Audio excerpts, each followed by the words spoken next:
Meu nome é José e sou caminhoneiro há quase 20 anos. Escolhi essa profissão porque meu pai também era caminhoneiro e cresci ouvindo suas histórias de viagens pelas estradas do Brasil. Lembro-me das vezes em que ele me levava junto e eu ficava encantado com o horizonte sem fim e a sensação de liberdade que a estrada oferecia.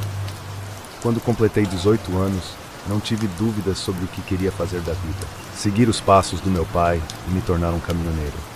A vida na estrada tem seus desafios, mas também suas recompensas.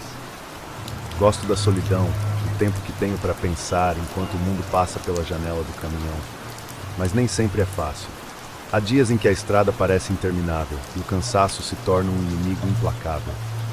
Uma noite dessas estava dirigindo pela BR-116, uma das rodovias mais longas do Brasil, conhecida por sua intensidade e pelo fluxo contínuo de caminhões. O céu estava carregado de nuvens escuras e uma chuva fina começou a cair, transformando a estrada em um manto escorregadio. Eu havia saído de São Paulo no início da tarde e estava indo em direção ao sul, rumo a Porto Alegre. O plano era chegar no dia seguinte, mas com o tempo fechado, a viagem estava se arrastando mais do que o esperado. A chuva piorou, tornando a visibilidade quase nula.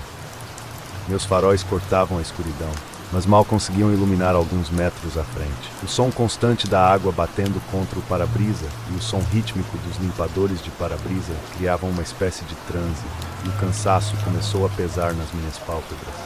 Eu sabia que precisava parar e descansar, mas não havia um posto de gasolina ou área de descanso à vista, apenas quilômetros de asfalto cercados por mata densa dos dois lados. Enquanto eu lutava para manter os olhos abertos, algo incomum apareceu na estrada.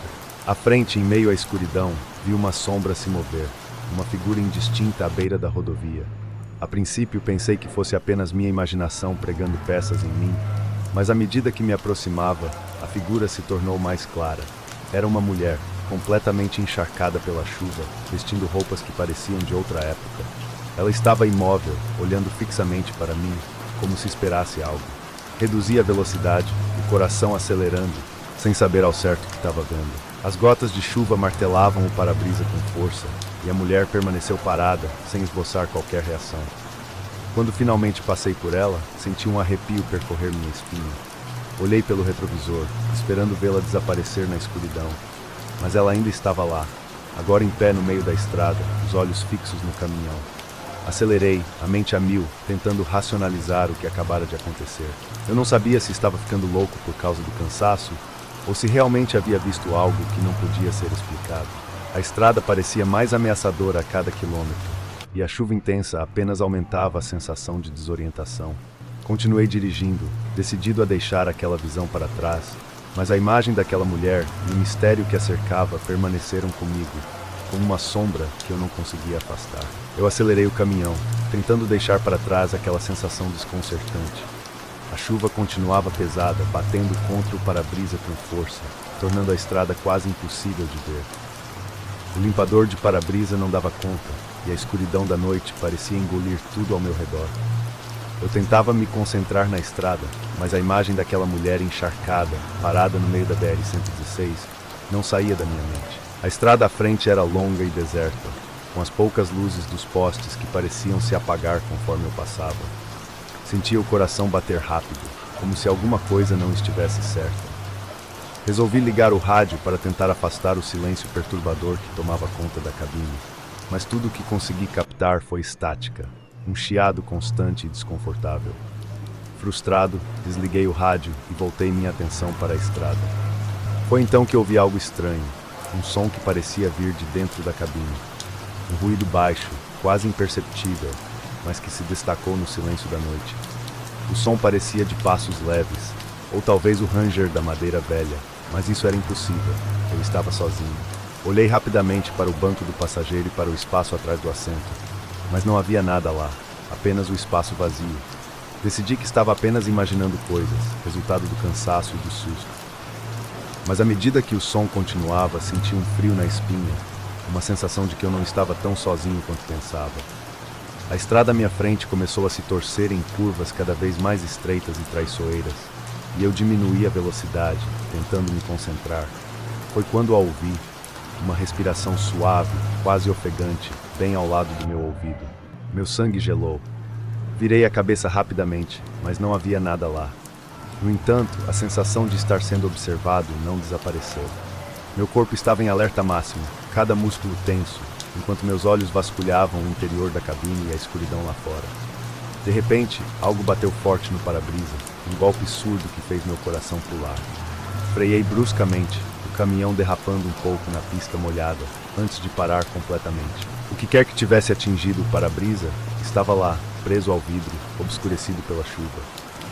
Com a respiração entrecortada, liguei o farol alto e inclinei-me para tentar ver o que era. Era um pássaro, ou pelo menos o que restava de um. Suas penas estavam encharcadas, e seu corpo estava estranhamente deformado, como se tivesse sido atingido por algo muito maior do que um caminhão.